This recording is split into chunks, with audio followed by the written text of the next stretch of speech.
alam dunia geus paciweung bencana datang ngeureyeung nu maksiat beuki maceung.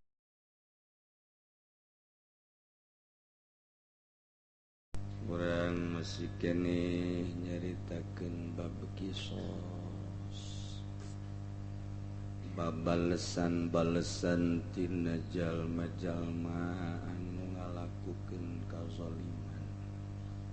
Bismillahirrahmanirrahim.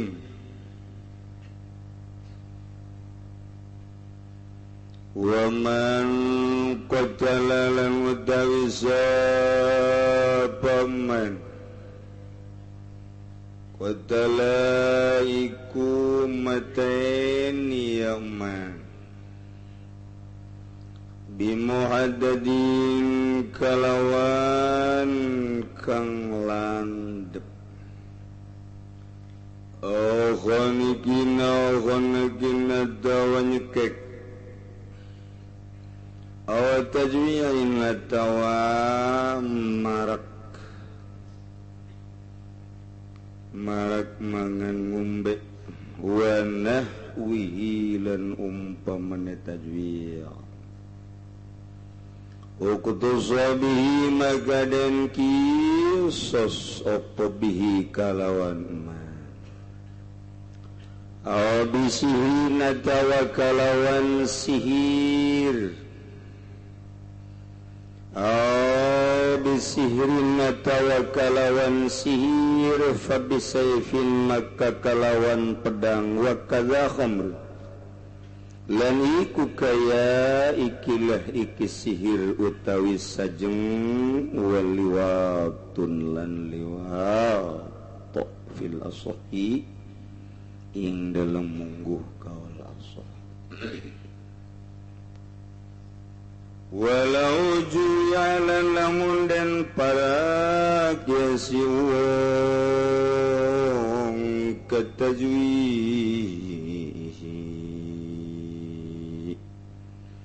kaya den para kemaqatul falam yamut maka orang mati ia si wong zida maka denuhi tajwi'a wa fi qaulin lan ing dalam qaul suwiji as-sayfu aniku tetep ing dalam qaul suwiji as-sayfu tai pedang yakni iku den pedang wa man adalah lan utawi sapa wong iku ngalih yaman ila sayfin maring pedang falahu maka wadang kaduwe ya siman walau qatalan lamun gel wong pasara maka marambat yaqad palil wali hazurqabati falil wali hazurqabati maka ikut tetap kade wali ne utawi nugel gulune si wong walau qatulan ikut tetep kade wali utawi nugel sumal hazu kari-kari nugel gulu wa in zalan lamun keur saya wali intazara sirayata maka nari mengenteni ya wali asrayata ing marambah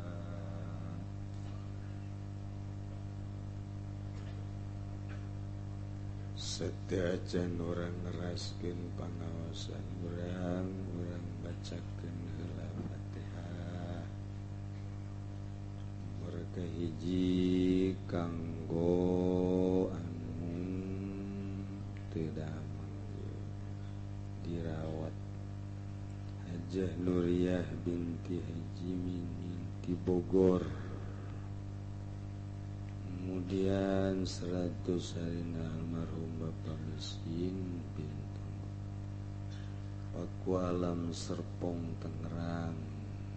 Kemudian Haji Sarnin bin Sean Haja Absah bin Nasir.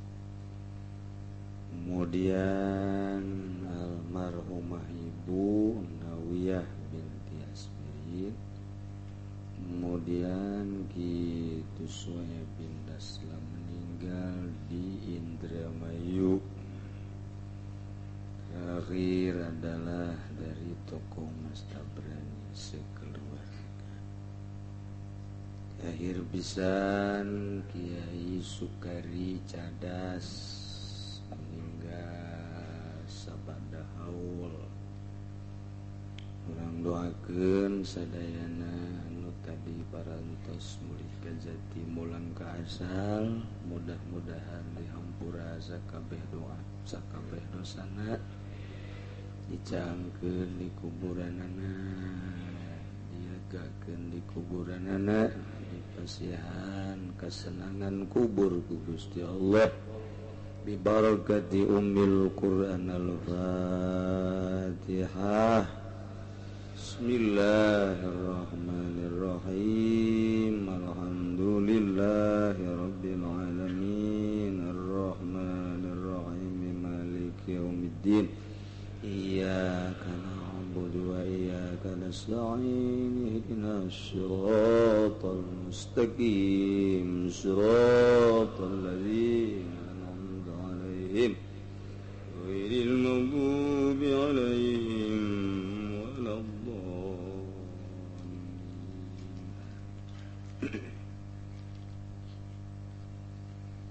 Orang masih kene nyaritakeun bab kisos, bab balesan-balesan tina jalma-jalma anu ngalakukeun kazaliman, baik ngabunuh maupun putang potong dan anggahota, termasuk nu zina, nu mabok, nu korupsi, nu maling, bakal aya hukum-hukumna menurut Al-Qur'anul. Lolobana mah jelema nu ngalakukeun jahat teh jelema ngarti. Nu korupsi bae di negara, oh kiai malu, profesor, doktor, nu laluhur sakolana, kiai nage kiai nu laluhur sakolana, lain kiai nu ngaji pondok salapi lah. Nu masantren salap korupsi paling ge korupsi dina masalah kamaotan, sholawat, ya leletikan lah. Abi nu jelas mah lah eta onam teu termasuk korupsi. Lantaran eta mah sodako, ieu mah ieu di negara nu kuduna disalurkeun ka mana? Ka Quran pan bejana di korupsi. Di depag urusan haji geus korupsi. Lain nu teu ngarti. Make jubah, make sorban. Berarti pamalingan bersorban eta teh nu kitu ngaranna berjubah. Sorban tinggal zor, hawa nafsu. Kitu kene nu ngabunuh kadang-kadang nu ngarti. Nah ieulah nu mentek ilmu can bisa ngajamin ka urang. Ilmu maka karak dibabawa bae ku urang, can bisa ngajamin ja urang ge nyaho bahwa salat tahajud teh sunnah. Ilmu ngaranna aya di otak urang. Unggal ngaji kiai ngajelaskeun, aju ngalaksanakeunana atuh ilmu orang-orang biasa eta itu contoh ilmu bahaya biasanya orang ge bahwa isuk-isuk teh aya salat duha malah di surga ke aya bab duha lawang surga dia aya salah sahiji nu istimewa ngaranna babud duha khusus jang nu sok sarolat duha melalui lawang eta nya urang ilmu ngaranna geus nyaho jasa tileutik malah manyaho aju kiai sok ceramah hareng kiai na ge tilok salat duha blon tetepan ilmu mah ilmu itu ngalaksanakeun lain deui teu badak gedena ilmu can ngajamin kana kasalamatan ju anu sok hasud pan kiai sarua bae nyaho nyana ge dulur ulah sok hasudnya lantaran sajelema nu di jero hatena aya hasudan ulah loba sagede bakatul hiber haram ka neraka orangnya hasud si kiai nu hasud di benak hatina hasud dan luar biasa ilmu aya tapi teu ngajak mentak muntayang ka Gusti Allah mudah-mudahan urang dibere ilmu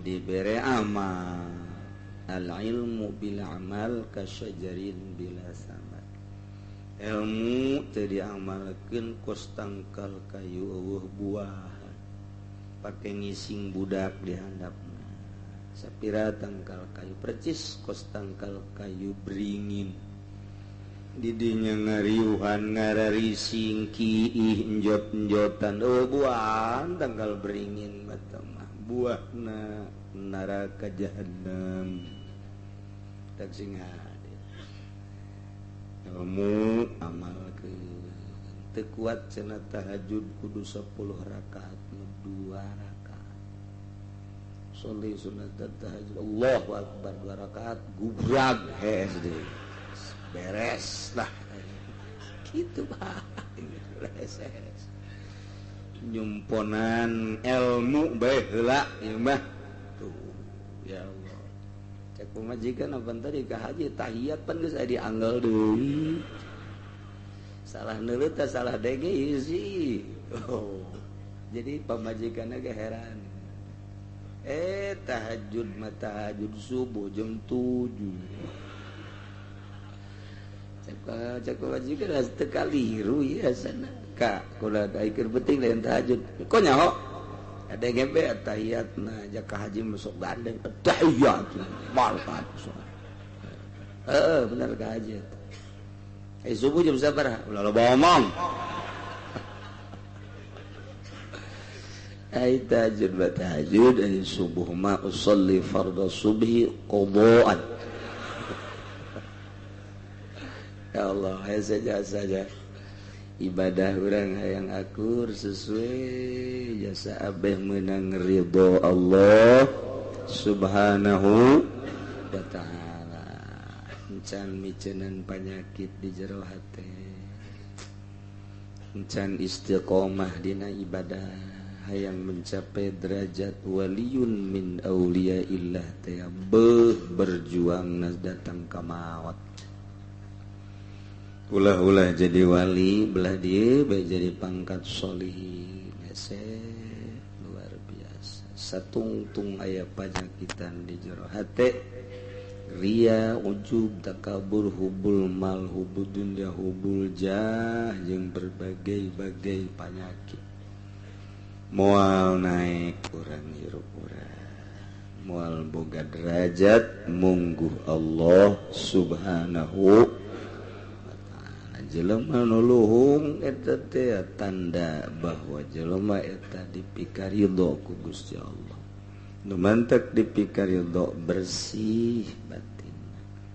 Kurang usahakeun lalaunan bersihan batin urang ilmu mah nu mantek cek Imam Ghazali gampang jasa.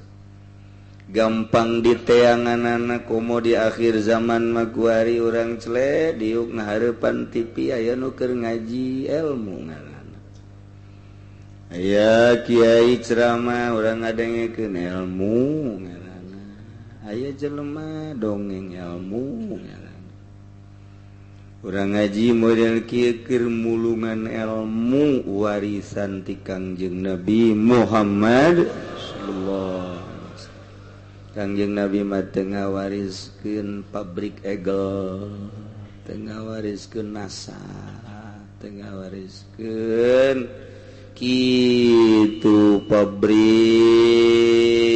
ikan. Teu Kangjeng Nabi mah sugan gunung teu. Kangjeng Nabi mah ngawariskeun ilmu.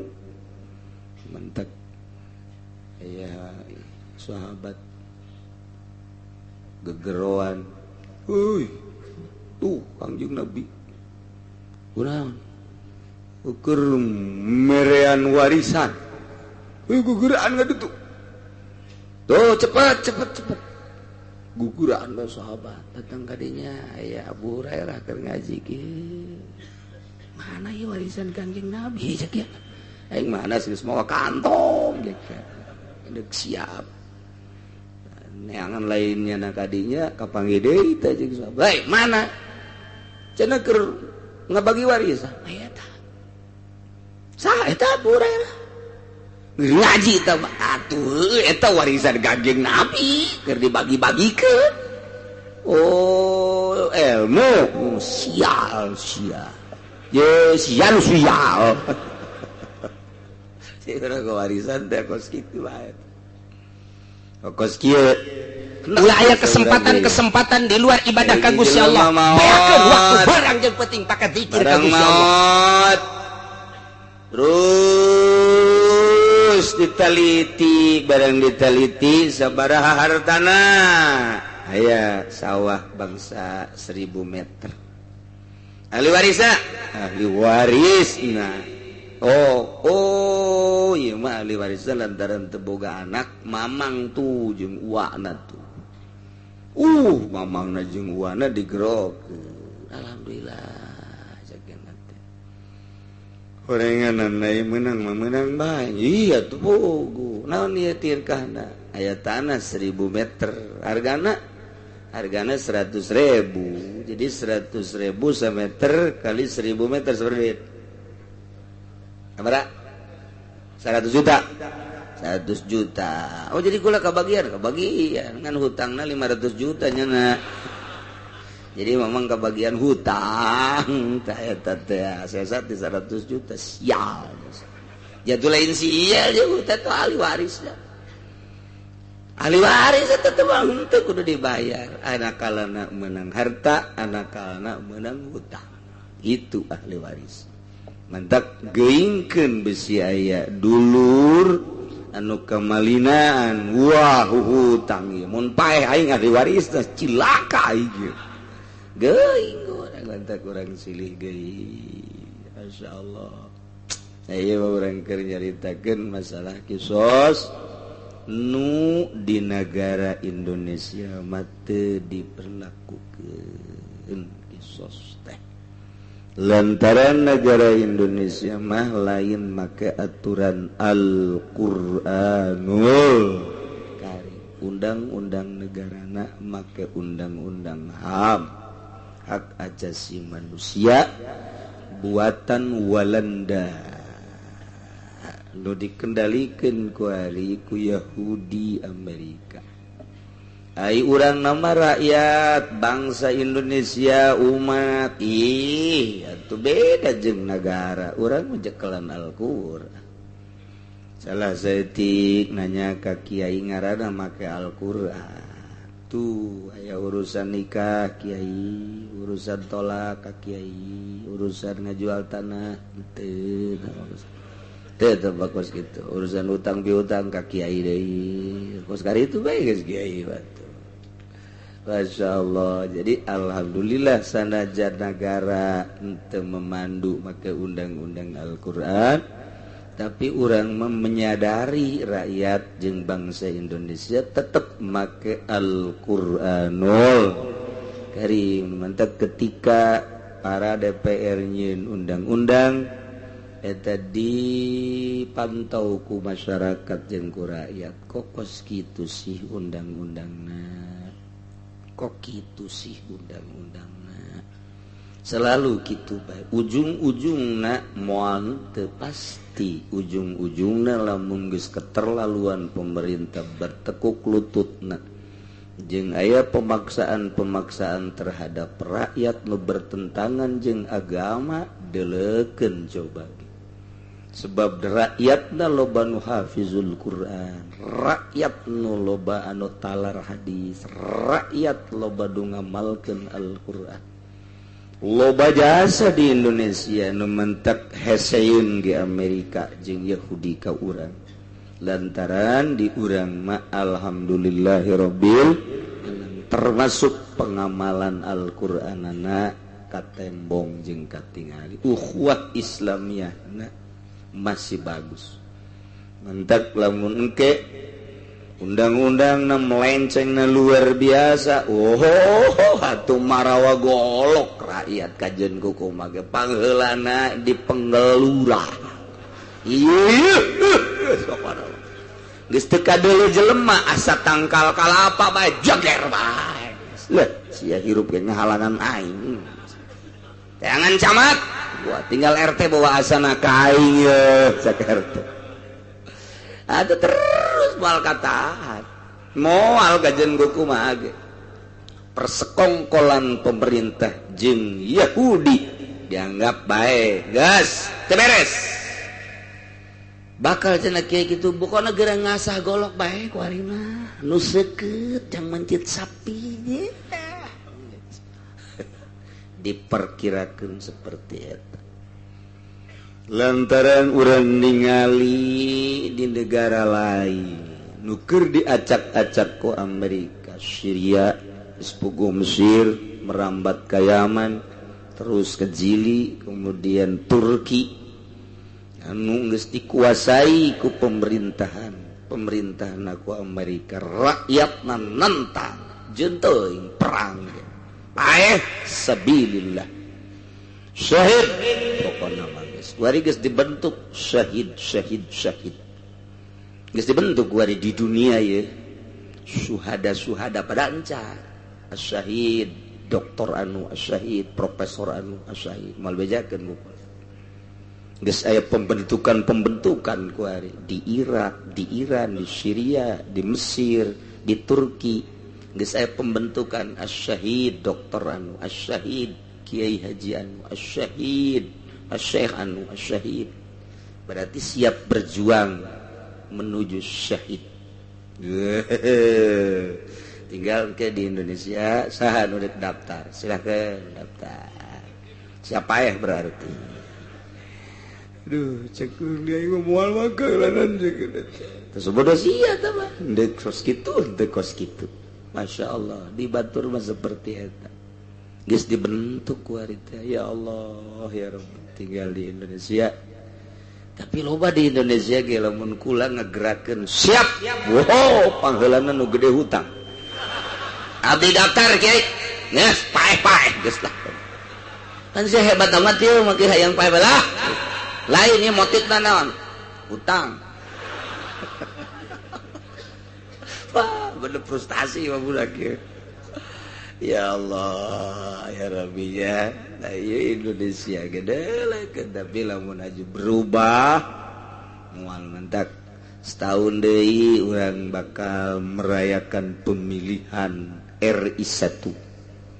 Saha nu bakal kadeuleu mampu nyekel bangsa jeung negara Indonesia nu di jerona Indonesia teh macam-macam agamana mayoritas Islam, di luar Islam aya kitu kene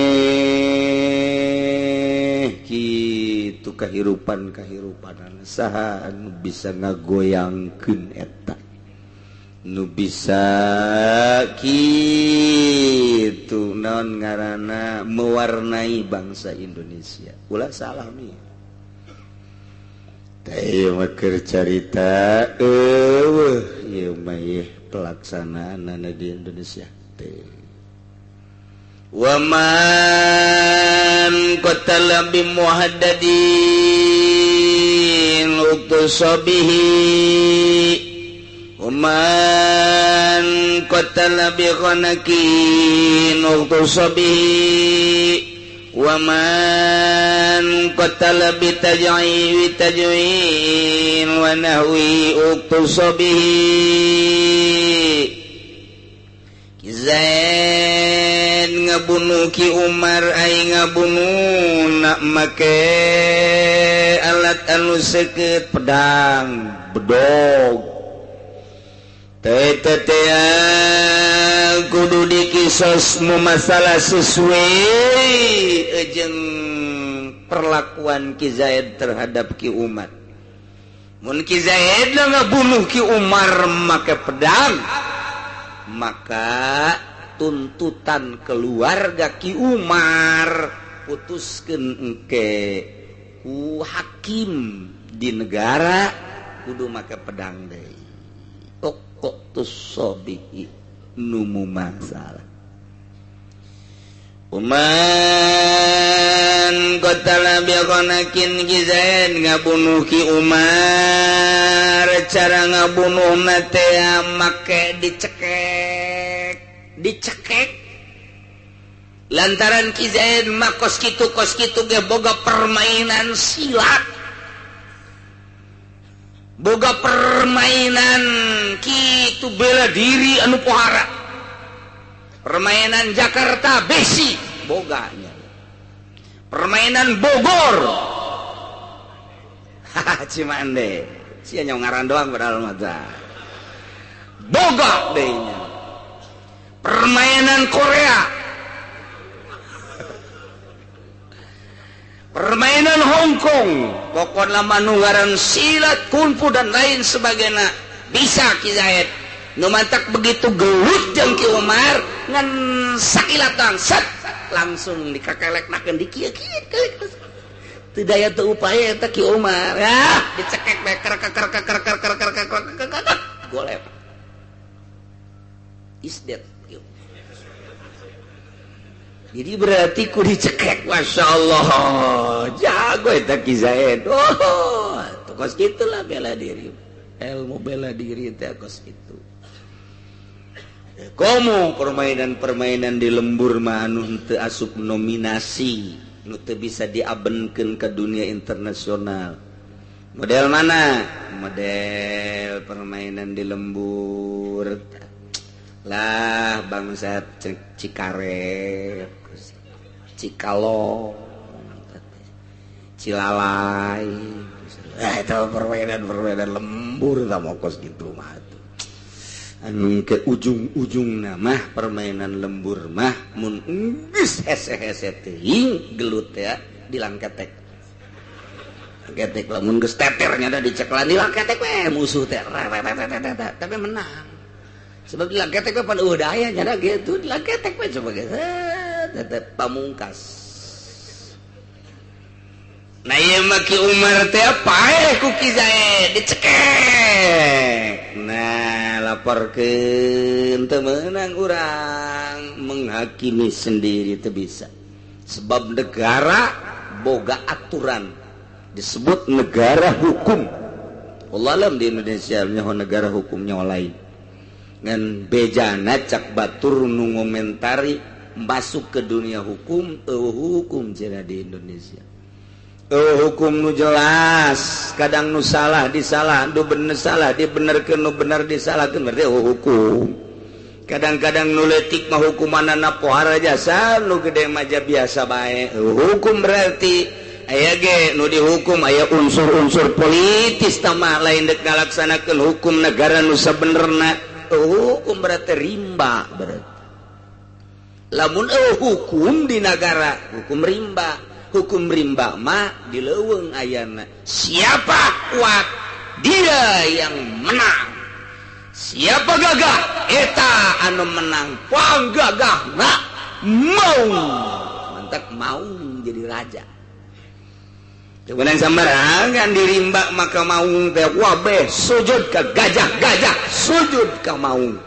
Ketika di negara geus berlaku hukum rimba seperti kos gitu. Bahasa geusnya deh maung. Bisi ngerekam. Geus hukum cak batur nu asup ka dunia hukum di Indonesia seperti eta. Urang mah teu ngarti soal hukum-hukum eta biasa bae, asa aya bae hukum di Indonesia. Urang ge ketika asup maka ranah eta bakal ngomongna akur ternyata teu beres hukum di Indonesia. Bakal kita. Jika bahan ngomong nu geus kakenaan terjirat hukum di Indonesia ngaromongna kos kari.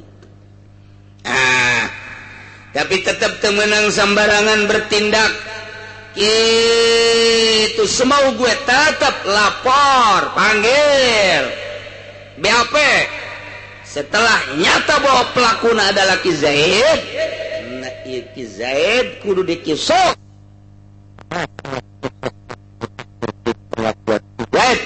ternyata Ki Zaid ngabuluh Ki Umar cekak Zaid cekak deh. Ya Allah, jadi man cakaka cukika. Jelema nu nyekek cekek deui bae. Ya Allah, ya Rabbi. Geus babari bae nyeun dalil. Wa man qatala bi tajwin sajelma nu ngabunuh ku cara marak, bahasa baheula. Artina marak teh dibere dahar, teh dibere nginum, diparak. Kalau baheula mah kitu, parak tah, geus dibere dahar, parak ngaranna tajwi. Ngeluenkeun. Ki Zaid ngabunuh Ki Umar diparak ku Ki Zaid. Ki Umar tewak sukeun ka kamar, kunci.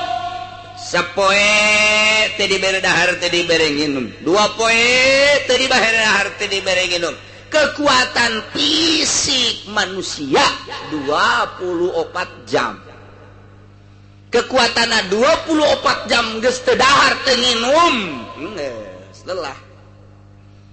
2 poe ting geus teu bere dahar teu dibere nginum. Geus tinggal kicep lah, kicep. Icep lagi secara 3 poe teu dibere dahar teu dibere nginum. 4 poe modal Ki Umar. Geus daya tahan tubuh manusia geus teu kuat. Laporkeun ku keluarga Ki Umar ka hakim melalui polisi. Laporan ke polisi tugas untuk menangkap. Sebatas nangkap polisi ngalaporkeun ngabawa ke hakim sidang. Sanggeus tadi sidang jelas bahwa Ki Zaid melakukan penganiayaan terhadap Ki Umar dengan cara tajwir. Teu dibere dahar, teu dibere nginum. Tangkap Ki Zaid, sukeun ka kamar, ulah dibere dahar, ulah dibere nginum. Sabua bae. Kena karasain punya. Ya Allah, adil agama Islam, jujur agama Islam. Pokoknya mengiskurui akurkeun we moal aya pangadil-adilna agama selain daripada agama nu dipikaridho ku Gusti Allah Subhanahu wa taala. Inna dina indallahil. Eta mah aya agama-agama lain, agama petet mah. Aslina turun Kangjeng Nabi Adam ke dunia mawa agama Islam. Timbul aya Buddha, timbul aya Konghucu, timbul aya Protestan. Eta mah kabelah dieu malah Protestan Yahudi di zaman Kangjeng Nabi Musa, kemudian Kristen di zaman Kangjeng Nabi Isa. Islam mati baheula. Terus turun Nabi, acak-acakan masyarakat. Gusti Allah nurunkeun deui Rasul Nabi. Acak-acakan deui ke bener aya Rasul aya Nabi, acak-acakan deui Rasul geus maot. Turunkeun deui ku Kangjeng Nabi ku Gusti Allah Nabi diangkat jadi Rasul. Ke balalener entang deui maot Nabi na acak-acak acak-acakan deui selalu kitu beuti zaman Kangjeng Nabi Adam alaihis salam datang ka Kangjeng Nabi urang Kangjeng Nabi Muhammad sallallahu alaihi wasallam terus di zaman Kangjeng Nabi ditara rentang Kangjeng Nabi terus baik zaman sahabat ngan utuh tidak aya teu upaya melawan Rasul zaman sahabat geus mulai Muawiyah Yazid jeung Kangjeng Sayyidina Ali kemudian terus kebelah dia di zaman tabi'in terus di zaman wali sanga kabelah dia di zaman wali sanga can naek deui Islam can hudang deui Islam teh lantaran pager Yahudina anu luar biasa rapat menang gerak Islam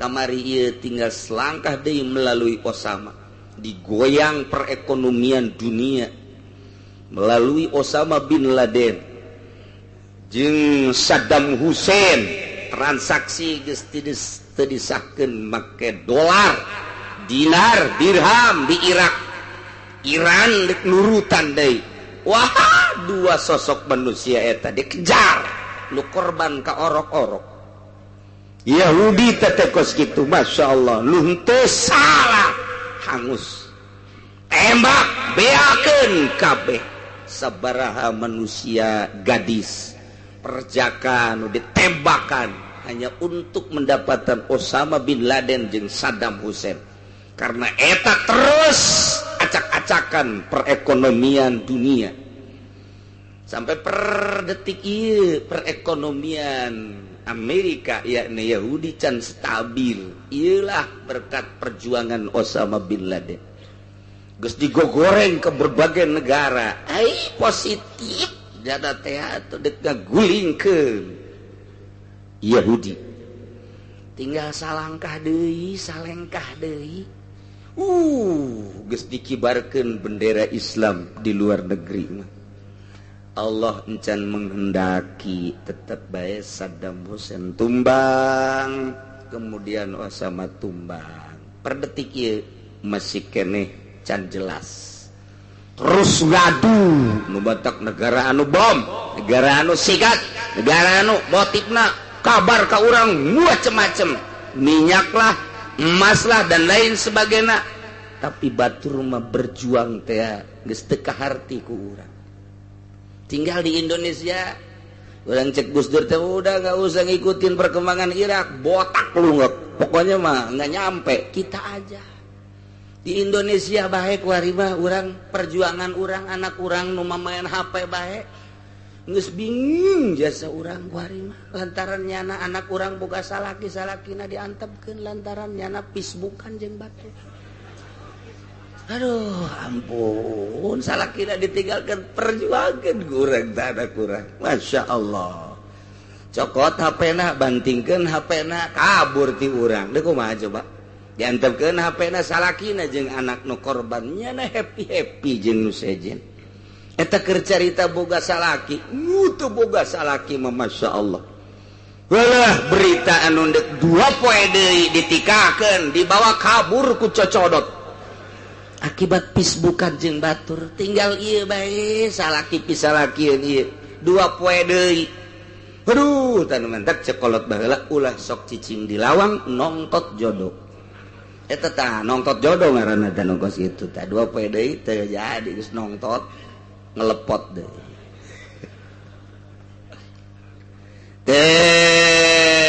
integrasi Kizaid setelah diintegrasi ngakunya cara membunuh Ki Umar adalah ditajui diparak-parak deh sepoe 2 poe 3 poe ayo coba datang ke pae Masya Allah tusobi walawi jeung umpamana tajui katagrikin model dikerem Zaid menganiaya Ki Umar teh dibebaskeun ka sumur asal kaluhur dikahandapkeun deui asal kaluhur dikahandapkeun deui Ki Umar engke kisos terhadap Ki Zaid seperti eta tarikin atawa dibeuleuh Ki Umar dicekel ku Ki Zaid tewa kalian set asupan awi leungeuna ditalian sukuna ditalian disate dibelum dibulak-balik ngerecek geus kebiadaban Ki Zaid ale Ki Umar sanggeus sapaeh kayawan ku ahli warisna integrasi ngakunyana membunuh Ki Umar pengakuan pembunuhan anak kumaha cara ngabunuhna ternyata seperti eta atuh geus Ki Zaid tak diawian deui lah sukuna talian leungeuna talian huluna talian sate deui bulak-balik sak mah bandeng serang bulak-balik beres. Ya Allah ya Rabbi masyaallah ilqain min syahikit atawa Ki Zaid ngabunuh Ki Umar teh ieu dia bawa ka luhur gunung diajak ke Gunung Karang di Gunung Karang di talian kemudian diragakeun guluntung bus lakukanlah seperti eta deui ya Allah adil Islam kos kitulah hukum Al-Qur'anul Karim mun dilaksanakeun walil qisasi hayatu ya ulil albab dilakukan hukum qisas bakal aya kahirupan anu istimewa kahirupan loh jinawi subur makmur nikmat sebab jelema dek ngabunuh cilaka aing dibunuh deui moal terjaga ku hukum qisas teh mun aya jelema maling potong leungeunna kanyahoan ku batur pan burut potongna berarti pamalingan ieu engke aya nu maling deui aya pelaku-pelaku nu lain teh sieun moal aing ayo urang maling sembol aing kurang kanyahoanana aing dipotong minimal sieun heula ulah waka ka Allah aturan-aturan Allah nabaikeun zina ternyata muhson ranjam asal aya nu zina muhson diranjam zina muhson diranjam engkena isieun sieun enggak belah dituna sanajan awewe geus tangkarak bae cepet ieu cepet cakeun bung aing masih gayawan ku batur di kisos aing wah bahaya pan ku ari mah tuh berbagai kalangan geus mah anak muda geus terkendali nu baroga pamajikan baroga salaki zararina henteu kumaha meureun ieu nagara moral jeung moral bangsa ieu ka ustad ngalakukeun zina ustad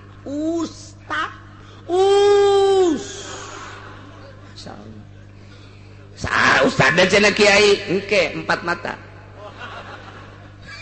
geus aya di kantong kula kabeh Pasar Kemis aya sabaraha ustad anu zina Cikupa aya sabaraha ustad nu zina Belaraja sabaraha ustad nu zina naik ka Tangerang kota aya sababaraha ustad nu zina kan cenah kiai nyaho apaan awewe lah bebeja ka aing minta pertanggungjawaban tadi nama kiai kumaha cenah kula minta pertanggungjawaban pan ka aing sial orenganan aya anu mawa fotona nyana make udeng-udeng make sorban sial jasa kula ditanya neng sebabogan sabaraha tahun 2 tahun cenah kiai malah mah ustad sok ngaji cenah ka dieu ka Cilong kula mah mau ngaji sia singkeun aing aduh Gusti Allah ya wadak papanggih jeung beungeut da oh iya nya awena bebeja tuh aya nu gadis awena aya nu rangda awena emang kumaha gitu bebeja panjana lantaran dipake pan atuh dibayar henteu boro-boronya angkot ge marah atuh ya Allah ya ieu kumaha Aduh, eta carita dunia ustad atau komo di pemerintah. Wah, ceritan puguh kiai di pemerintah. Yo, dibawa ku aing jelema ka dieu. Yo. Wah, cenah ulah sok suudon, lain suudon nyata. Nyata nyaho di mana kiai? Ya, pokokna mah aing nyaho bae. Transaksina ge nyaho. DPR loba jasa di DPR. Wah, ulah sok sungka-sangka ke. Aing ge nyaho dorangka. Nyawan aing jeung sia mah. Tapi aing nyaho deui sia adu teu nyaho. Aing nyaho jasa. Ih, wong kumaha muringkak bulu lamun urang nyaho. Masyaallah. Tinggal urang ngadoa bae mudah-mudahan manusia dibalikeun hatena ku Gusti Allah. Tina bener supaya tambah bener, nutu bener supaya bener, sangkan nyaho kana jalan ridho Allah subhanahu wa ta'ala. Hawa nafsu katekos gitu ya, insyaallah inggis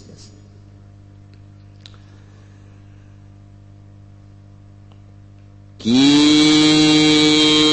walau bisihrin atau aku sihir.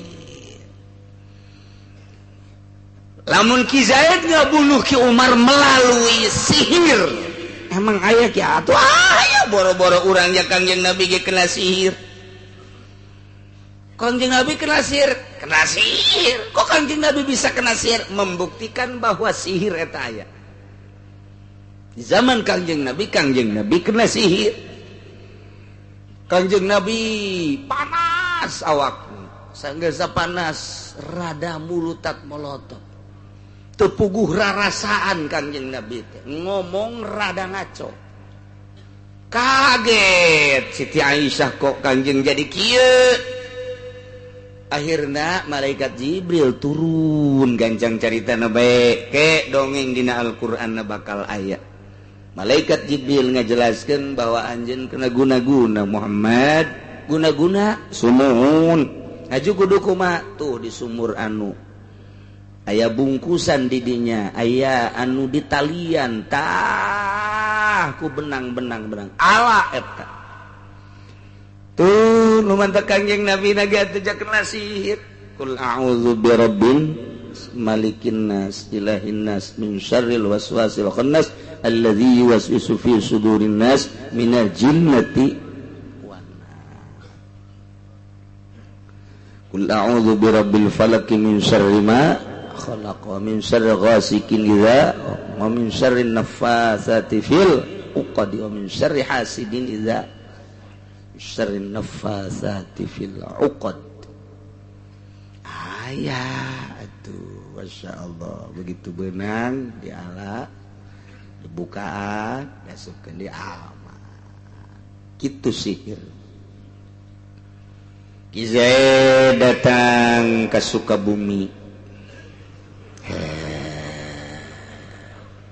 Sukabumi di mana kara? Oh, parantinyana berarti. Jampang Surade. Datang di Jampang mah tukang sihir teh Ki Haji imam masjid, masyaallah. Ulah kaget di ditu mah imam masjid ngomongna ramah, nikmat jasa ngomongna. Urang datang ka dinya, Assalamualaikum, Waalaikumsalam. Saya Abdi Zaid di mana? Di Tangerang. Masyaallah, cek jadat sareng saya nyalira bae. Ya Allah, ya Allah, ya Allah, Allah. Ya naon ieu sumping ka dieu. Pugu abdi gaduh masalah. Oh, beres masalah mah. Ulah sok diantep. Sial jasa juga. Aya naon bos aya naon. Saingan dagang di pabrik teu beres.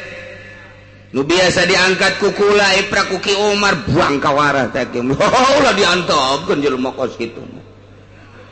Ngalangan teman nu kos kitu mah. Geus pokona mesrahkeun ka Pak Haji. Sial suka bumi teh kos kitu. rek dikumahakeun apa rek diedankeun dek digeringkeun atau dek dilesukeun atau dek sekaligus bae diberesan ayo wah pokona mah eta hargana sabaraha wah tuh beda-beda harga mah tolol jasa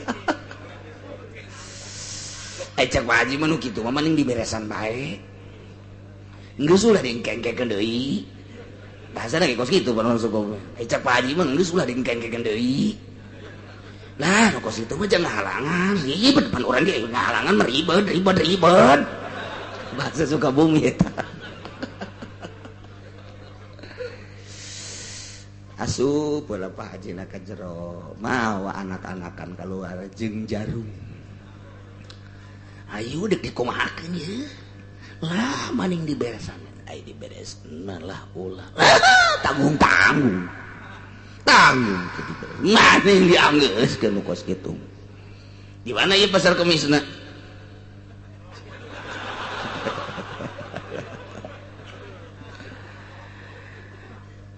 terep aduh ampun masyaallah sabaraha duit teh teu Pak Haji lamun diberesan gitu alah mawa sabaraha ayeuna mawa sabaraha ayeuna ya mah 1 juta geus 1 juta heula ge sesana mah ira bae geus pokona gampang bae jeung Pak Haji mah ieu mah urang duduluran bae sial jasa tukang sihir di Sukabumi tolol jasa atau ikos gitu mah tuh tenang geus sok urang nyawa beres bae geus ye saha ngaranna tulis di dieu ku Pak Haji tah ngaranna cepot teh cepi oh ya cepot bin alamat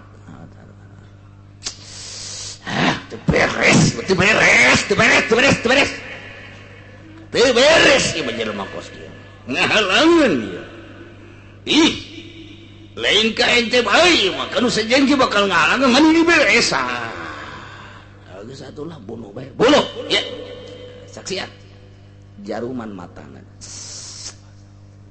hiji deui terus irungna otakna di luhur embun-embunan terus ka dieu cat biak kabeh tuh geus geura balik ka ditu balik geura ka ditu coba deuleu ka ditu deuleu deuleu tanggeus ngagoleh balik ki Zaid naik ki jang nopang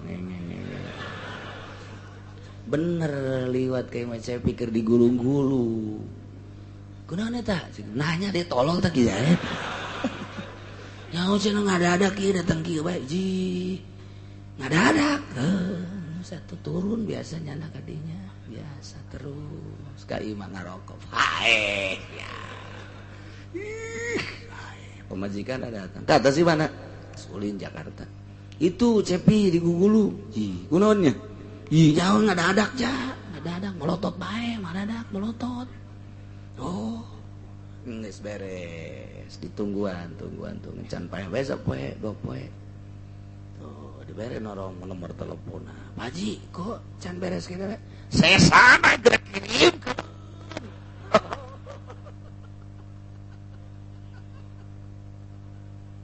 aduh aya bae asyaallah rek nungguan sesa teh ampun aduh begitu dikirimkeun mah sesana sabaraha anu gede oge sih teh eta mah kan DP mah teh majang DP mah ya dikirimkeun bener hos kos kitu make sihir lantaran keluarga Cepi teh aya pangalaman asa teu sawajar bapa teh paeh kieu-kieu teuing disebut jantung nasehat paru-paru nasehat darah teu boga darah tinggi darah rendah teu aya kadaharan di pantangan bener aya nasib bati Gusti Allah ngendek neangan sabab nabe ulah sambatkan yaya cek anak kicepi teh deuh mun kanyahoan can kanyahoan ulah wa dikubur aing teh hirup di dunia teh ngajawara lain bapak aing bae jawara kaceun teuing kena bau heula memeh kanyahoan pokona ulah wa dikubur. Ayeuna mah geus bae heula antepkeun aing deuk berangkat heula. Deuk ka mana Kak? Cek pamajikanna, cak mana deuk ka mana sia? Deuk ka Sukabumi aing. Aduh ka Sukabumi kene wae. Ya kari. Cepat berangkat ke Sukabumi ke Jampang Surade. Ternyata datang ke Pak Haji eta kene.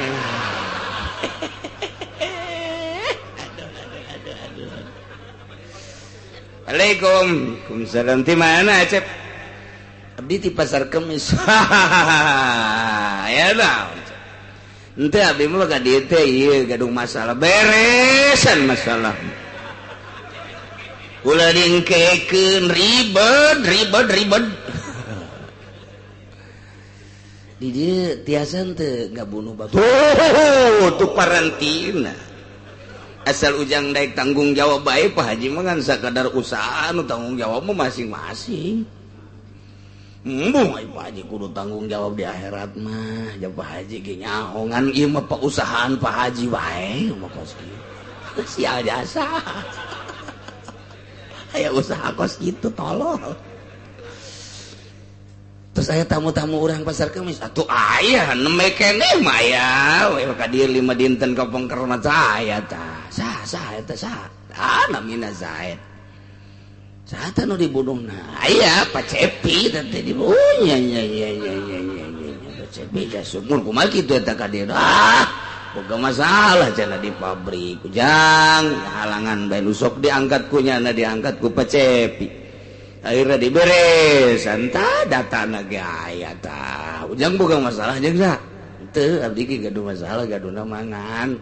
Engke bae heula ieu mah kakarak. Oh sok pertimbangkeun bae ku Acep heula. Pertimbangkeun ge ka diri sabaraha ngaos Pak Haji. Gampil sareng Pak Haji mah. Pak Haji mah jadu duluran pun Pak Haji mah. Aduh masyaallah. Atuh ke abdi ka dede jeung sumohon sok we balik. Lapor ka Polsek. Ya. Ternyata bapak saya meninggal dari Allah hakikatnya. Tetapi sababnya ini adalah ada cucunguk. Apa itu cucunguk? Bapak nggak tahu cucunguk. Tuh, Jahit itu cucunguknya. Kamu kok bisa ngomong begitu? Gak boleh sembarangan. Awas ini kena sanksi. Tanggung jawab saya. Panggil Ki Zaid. Kamu punya data dari mana? Nanti dulu, panggil dulu. Takut dia kabur. Nggak bisa begitu saja. Oh ya. Bisa tuh make gitu. Nu ditangkal Ambon teu nyahoun. Udah nih, udah beres. Oh ya, tenang. Ini nggak kebagian. Tambah lagi entar. Yang penting tangkap aja. Angkep bisa. Ada apa ini? Saya ditangkap. Pokoknya menghadap dulu. Kasusnya dulu dong. Kasus kematian Pak. Masa orang mati saya yang ditangkap? Enggak, ini mah supaya enggak bisa. Cek Zaid. Orang mati saya yang ditangkap enggak boleh begitu dong. Enggak, ini mah supaya menghadap aja. Oh iya. Aman Ki Zaid. Polisi tolol. Ti dia nyokot, ti ditu nyokot. Itu beres sama kos gewat. Cek keluarga Cepi kok bukan nggak ditangkap? Aduh nggak bisa, soalnya dia nggak ada itu kesalahan yang jelas. Tangkap aja dulu, ntar saya. Oh nggak bisa dong. Nih, oh iya dah, tangkap. Sial dah solusi. Kesimpulan nama Ki Zaid ditangkap, bisa ditangkap terus ditanya kematian Pak Cepi. atau hubungan kula majakir acan sanggeusna menghelak kakenca kakatoho kakara diangsongkeun data Pak Haji Sufyan urang Sukabumi berikut dina buku daftaranana dipoto make HP inilah sosok yang menganiayanya menurut laporan Pak Sufyan di Sukabumi adalah Pak Zaid, tetangga daripada Pak Cepi. Inilah data otentiknya. Tedaya teupaya Ki Zaid. Berarti Ki Zaid selaku pembunuh terhadap Pak Cepi dengan sihir. Nah iya setelah jelas perlakuan Ki Zaid memakai sihir penganiayaan terhadap Ki Cepi. Nah, maka Ki Zaid gak sihir deh. Anak-anak ada cokot. Terus dibacaan lagu orang.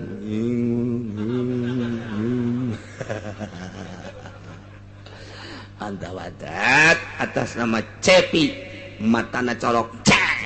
Aduh. Mata anak-anak kan udah dicolok nama Cepi nama di itu di polsek colok deh teu daya teu beresan kos gitulah sihir Masya Allah karimnya ya Allah ya Rabbi kos gitulah hukum nu berjalan di luhur bumi menurut aturan Al-Qur'anul Karim. Pabi Sepin pedang deui. Wa kadza kitu kedeh model sihir khamrun ku arak.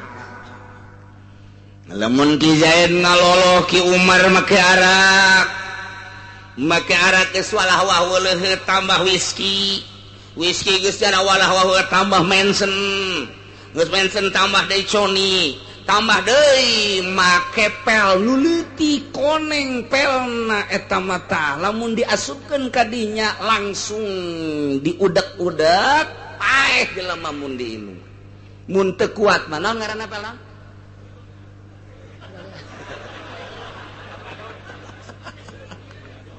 paranti mabok teh kapan aya ekstasi nu kuari mah baheula mah ngaranna teh kitu aya BK baheula mah aya molip baheula mah aya yuriahip baheula mah aya ngaran-ngaran apa kok kieu nyaho atuh bahasa cak polisi pengedar benteu lah ilah bangsa nu kos karari itu dipaksakeun paehnya na ku sebab mabok Zaid perlakukeun deui supaya paeh melalui obat-obat terlarang. Ya Allah ya Rabbinya mahal nyawa teh. Nafs bin nafsi wal ain bil ain. Ieu engke di akhirat bakal diselesaikeun. Nu di dunia can selesai di Rabbul Jalil bakal diselesaikan. Wa nadha'ul mawazinal qist engke di akhirat Gusti Allah bakal nendin mawazin timbangan-timbangan al-qisto anu adil seadil-adil anu di dunia can selesai peradilanana anu di dunia can selesai persidanganana anu di dunia can selesai engke bakal diselesaikan ku Gusti Allah wa nadha'ul mawazinal qist nu di dieuna permasalahan can selesai engke dipanggil saurang-saurang ribuan tahun urang bakal nungguan hisaban ulah ngeunang-ngeunang bantak urang lamun maot tah hayang ulah boga permasalahan sehingga di akhirat hampang aya bahasa hisabai yasir geus teh dihisab masyaallah karim siha dek nu di dunia boga masalah leletikan anak orang boga masalah jeung pemajikan nyandung lu kolot teu diropean kuari wae engke dipanggil pemajikan nu kolot marahnya na ngadakwa ya Allah ya Rabbi mana peradilan Gusti nu dina Al-Qur'an dijelaskeun wa nada'ul mawazinal qista abdi dicandung Gusti setelah salaki abdi nyandung di ngora bae membes bae di ngora teu pernah nganapakaan lahir jeung batin anak abdi ngaberayak abdi datang ke maut nah ayeuna abdi dek minta peradilan ka Gusti panggil salaki abdi dek kumaha coba dek lompat ka mana salakina ngusap-ngusap ke di akhirat siapan pamajikan aing ulah kitu-kitu ngari kituan teh baheula tilak nanya-nanya acak teu bisa geus teu bisa sayang-sayangan di akhirat iyalah eta kemudian urang jeung anak teu pernah ngadidik anak teu pernah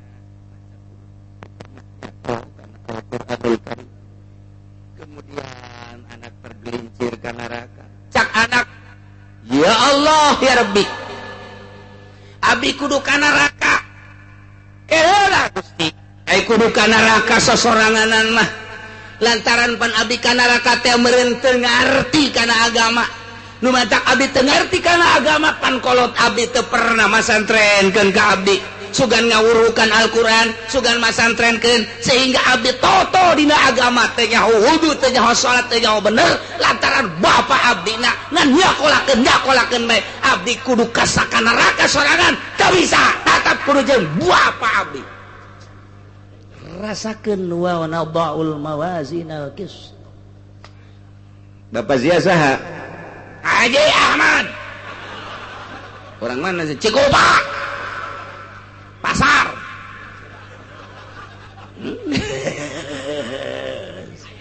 panggil gaji rekuade itu matak untuk menggugurkan kewajiban anak didik teu bisa kurang bawa ke ustad lamun ke di akhirat nyanang ke ngadakwa keneh ka urang ini Pak Haji Ahmad betul ini menurut pengakuan anak bahwa bapak tidak pernah mendidik betul. Kalau saya langsung mendidik gak bisa sebab saya juga bodoh. Tetapi kan saya bawa ke ustad dia di pesantrenin sama saya. Cobalah tuh dianya aja bolon.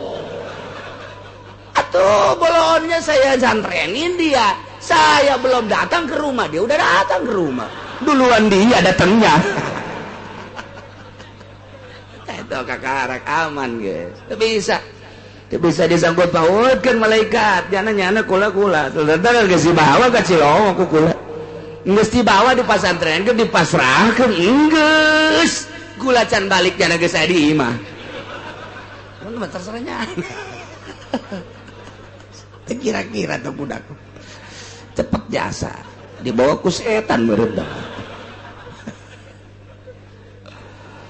ya Allah wa kaza khamrun waliwatun gitu genel liwat teh dumling bah bersenggama jeung jelema tapi lain make palawangan hareup make palawangan tukang iyalah model umat Kangjeng Nabi Lut alaihis geus teu hayangeun ka hareupnya na bosen cek umat Kangjeng Nabi Lut kami mah dibere awewe nu kumaha teu hayang kami mah hayang ka lalaki dibalikeun tah umat Kangjeng Nabi Lut ku Gusti Allah geus teu hayangan ka palawangan hareup datang ka cek Kangjeng Nabi Lut tah anak kula bae nu awewe teu hayang kami mah hayang ge tamu sakitu karasepna kamu pa malaikat Jibril jeung malaikat Mikail didumling eta teplon bae kira-kira teh yaeun malaikat jadagan sosok malaikat teh kasep jasa umatna kebenaran resep ka lalaki